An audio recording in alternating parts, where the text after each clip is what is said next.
Hello guys, may sasabihin lang ako sa inyo. Nagsisisi ako kay Sitaw. I really regret a lot. Bakit? Bakit ngayon lang ako nagsitaw? Matagal ko nang nakikita yan. Matagal ko nang napapanood. Lumalampas sa wall ko. Sa Facebook. Napapanood ko sa YouTube. Last year ko pa yan napapanood. Kaya nga nagsisisi ako. Sana yung iba kong mga pera hindi ko nilagay sa ilang mga negosyo na pumalpak. E di sana kung nasimulan po noon kay Sitaw, nung nakita ko siya, di hindi ako nagsisisi ngayon. Sana ang laki na ng kinita ko. Pero anyway, nakahabol naman ako.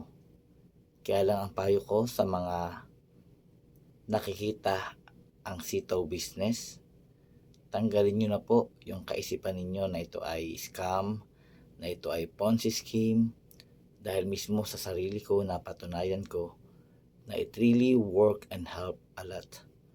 Nung umuwi ako sa Pilipinas, sinubukan kong mag-order sa store ko, sa store ng kaibigan kong si Anthony at nakasamahan namin na si Melmar. Talagang dumating ang order ko. Akala ko bot ang nag-order. Akala ko artificial intelligence, pero hindi pala. So yun lang po. Kung gusto nyo na kumita kay Sitaw, sinasabi ko sa inyo, hindi siya Ponzi scheme, hindi yung pagka-join nyo or pagka-open nyo ng store nyo ay bumirang agad ang kita nyo. Barya-barya nga lang po yung kita, pero volume naman.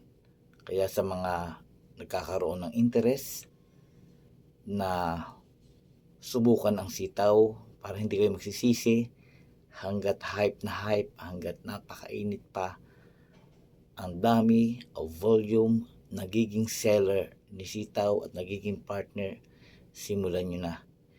Ilalagay ko po sa link na ito ang referral code ko po. Pakigamit po yung tiwala para pa mismong ako ang inyong maging associate sales assistant nyo.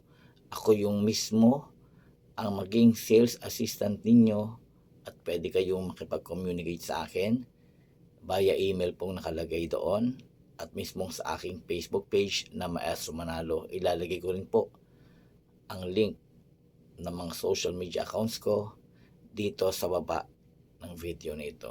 God bless everyone. Happy selling and advance congratulations sa ating lahat.